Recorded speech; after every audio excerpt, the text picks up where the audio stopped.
Father, it's me, Michael. I did it. I found her. I put her back together, just like you asked me to. She's free now. There is only one thing left for me to do now. Throughout the many years that Five Nights at Freddy's has existed, there hasn't been as much confusion among the community about what a certain piece of evidence means as with this infamous line from the Fredbear Plush we see in FNAF 4.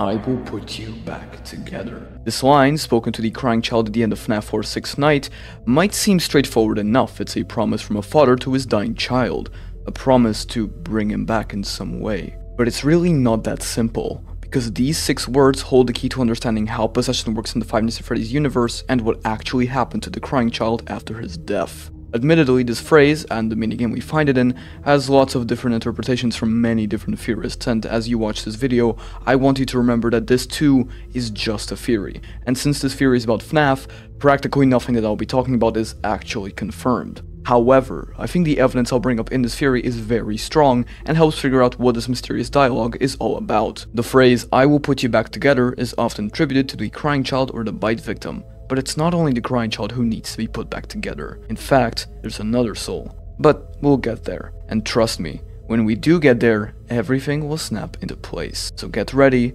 and let's put the twisted story of the Afton family back together. Our story begins in the 8-bit minigames of Five Nights at Freddy's 4, originally called the Final Chapter. But we all know how that turned out. In these minigames, which are playable one by one after each normal night in FNAF 4, we play as a crying child being bullied by his older brother every day. He appears to have no human friends since no one in the neighborhood seems to like him all that much, and he calls his Freddy Fazbear plushies his friends.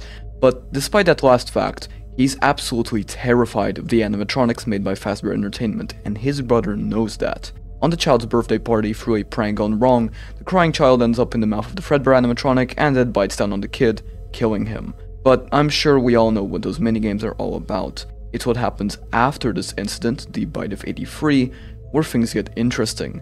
In the minigame we see after night 6, we're shown the crying child sitting in an empty void, with nothing but his Freddy, Bonnie, Chica, and Headless Foxy plushies, and one very special friend of his, Fredbear. Throughout these minigames, the mysterious Fredbear Plush is constantly following our character, whether it be in his own home or in the neighborhood outside.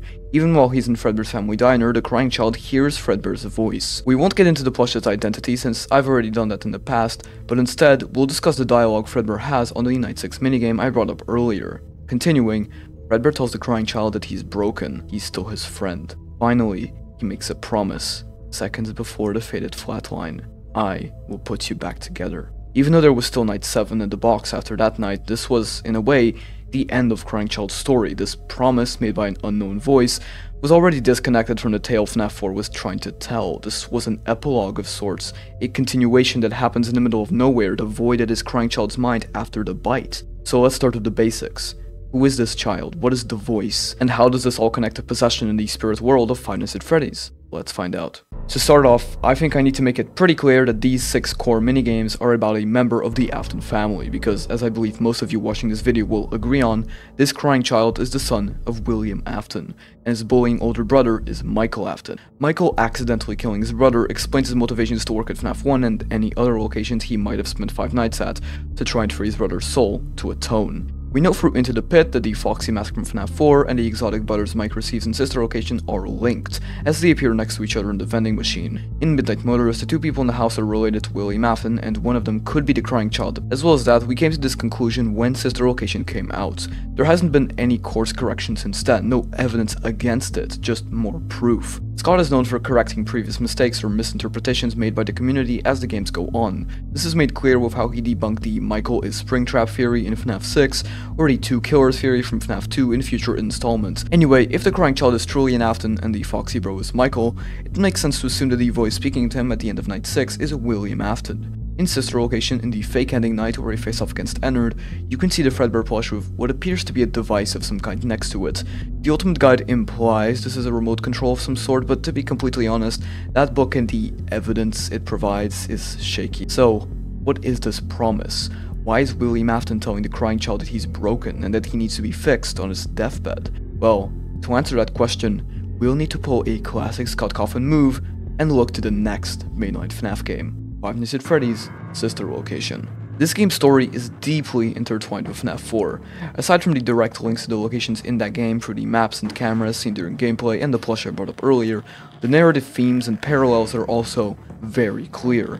In the end of the hardest custom night, Golden Freddy mode, we hear Michael Afton's monologue, likely addressing his father William in some way, whether that be through a recording or in person. He tells him that he succeeded in finding it, likely the bunker, and that all the animatronics were still there, but that at first they mistook him for his father. Most importantly, she was there, Elizabeth Afton, still trapped inside a circus baby animatronic built all those years ago. But here's where the monologue gets important. Mike tells William that he succeeded in putting his sister Elizabeth back together. Wait, where have we heard that before? Circus Baby tells Michael in Night 5 that she's broken, that she can't be fixed, just like what Fredbear tells the crying child in that FNAF 4 minigame. So we got ourselves two broken Afton children who need to be put back together. Why is Elizabeth also shattered like this? Well, we learned through the blueprints in FNAF 6 and through experience in Sister Location that the scooper we die to in the real ending is designed to extract and inject Remnant, a conduit of soul energy or memory in the FNAF universe, into the Sister Location animatronics. We also have good reason to assume a bunch of Remnant is being recycled back and forth for the Sister Location animatronics, including the remnant of the missing children instant victims whose shells, the animatronics, we see Afton disassemble and likely take to the Circus Baby's bunker in FNAF 3's Follow Me minigames. So, since Afton is extracting and injecting Remnant from and into the Funtime characters, it makes sense that Elizabeth's Remnant would be somewhere in that mix as well, since she's being tested on through these horrific experiments. We learn in the books, namely the Fazbear Frights epilogues, that in order to pass on, a soul must be one with all its remnant, or memory. In those epilogues, a dead kid named Andrew's memories and pain are scattered throughout a bunch of different objects in Utah, and it's up to him and Jake, another soul, to collect all this pain into one place, and put Andrew back together so he can be free. Wait, where have we heard that before? That's right. I believe that these rules apply to the game's universe as well, whether you believe the books are in the game's continuity like me, or not. So, if the Remnant in Sister Location is being divided into pieces over and over again, constantly being carried over from one animatronic to the other through the scooper, Elizabeth's Remnant, or memory, must also be split apart. But even if this is the case, and Elizabeth's Remnant is being recycled and disconnected from the animatronic she's possessing, Circus Baby, what does Michael mean when he says he's put her back together? Well, the answer to that question lies in Ennard. Ennard is, as we all know, an amalgamation of the Sister Location animatronics, with every single piece of machinery being put back together. Wait, where have we heard that before? Yet again, we're seeing something broken and disconnected being pieced together into one thing. Ennard is just that. By connecting all these Sister Location animatronics, Elizabeth is finally intact, finally herself again. When she breaks away from Ennard and becomes Scrap Baby in FNAF 6, she's finally collected all of her memory and become autonomous from the baby animatronic, explaining why she's so different, so independent in Freddy Fazbear's Pizzeria Simulator. The original teaser for Ennard also ties into this, with the text reading, "There's a little bit of me in every body." Notice the space between every and body. It's not everybody. It's outright telling us that Elizabeth, the soul piloting Ennard, is split between the bodies, or animatronics, we meet in Sister Location. A little bit of her in every body. The theory we discovered is called Shatter Beth by theorists. Shatter from the idea of a soul being broken, and Beth from the name Elizabeth. Although many take this as speculation, I think the story Scott Cawthon was trying to tell in Sister Location is heavily suggesting this is a fact. So now we know what putting someone back together means. It's the act of taking all these shattered parts of a soul and piecing them together like a puzzle, effectively setting the soul free like we see Andrew do in Frights, and exactly like what Michael describes Elizabeth's connection to her shattered soul like. This also seems to imply Michael accepted his fate at the hands of Ennard in order to help his sister, explaining why he just doesn't dodge it when she traps him in the room of the claw. Also explaining why Michael attributes the act of putting Elizabeth back together to himself. He's the one who let it happen. Great. But can we apply this to the crying child? Well, yes. Yes, we can. And this, where everything starts falling into place. There's a common fear in the community that the bite victim's soul too is scattered throughout several different Fazbear items. This theory is called Shatter Victim. And yes, for those of you who are already familiar with this term, it's finally time for me to talk about it. This theory was created about 2 years ago, so it's fairly recent, and essentially states that similarly to Elizabeth, Crying Child is split between the Fazbear animatronics we see throughout the games, explaining why he can't move on by himself, paralleling Andrew from Frights. Essentially, the evidence for this boils down to the phrasing of the sentence, "put you back together," connecting to what Michael does to Elizabeth in Sister Location and the themes of Crying Child being broken. In FNAF World, it seems we're trying to piece together Crying Child's memories through the clocks we see in that game, but if you want an in-depth dive on that game's lore, check out the video on screen right now after this one. I explain this particular concept deeper in that theory. As well as that, this explains the presence of the Crying Child throughout the franchise. The Crying Child posters in the halls in FNAF 1, or the newspaper clippings and hallucinations the various night guards see throughout the games. Now, let me explain why people believe Crying Child is scattered throughout the Freddy band and more. In the Happiest Day minigames from FNAF 3, we see what are most likely Crying Child's memory is scattered throughout the spirit world as well. We know, as I brought up at the beginning during my recap of the FNAF 4 minigames, that Crying Child is terrified of the animatronics. In the Silver Eyes, Marla, one of Charlotte Emily's friends, in the Silver Eyes novel, Marla, one of Charlotte Emily's friends, says that we leave a lot of memories behind in the places we go due to what we experience. The concept of memory is super important to possession, and to be completely honest, memories are practically synonymous to what a spirit really is in Five Nights at Freddy's. So seeing these terrifying animatronics makes Crying Child have negative memories of them. When he dies, he's not next to an animatronic, he's in the hospital as we see with the IV drip in the FNAF 4 bedroom and the flatline in the Night 6 minigame, meaning his soul, which is already lost and fragmented due to his fear and confusion, has nowhere to go. Nowhere, but everywhere. This ties into another, admittedly a bit more absurd theory called Destiny Victim, which essentially states that Crying Child's fears directly influence the future occurrences at Freddy's through his memories and nightmares. His fear of animatronics hunting him down in his bedroom carries over into the characters becoming hostile in real life. The nightmarish version of the popular plush trap toy materializes as Springtrap, his own father. Whether Destiny Victim is true or not, Crying Child being scattered throughout these characters is beginning to make sense. If you're not convinced yet, I highly suggest checking out Raito's video on the subject and giving it some love, as well as doing some digging through the community yourself, and maybe find evidence that I didn't bring up. So now we have at least an idea of how Crying Child is broken. So, how can he be put back together, and did William act on his promise? Well, it's kinda complicated. This, yet again, ties into the remnant from the original 4 characters being melted down in Sister Location and ending up in the Fun Times and in turn in Ennard.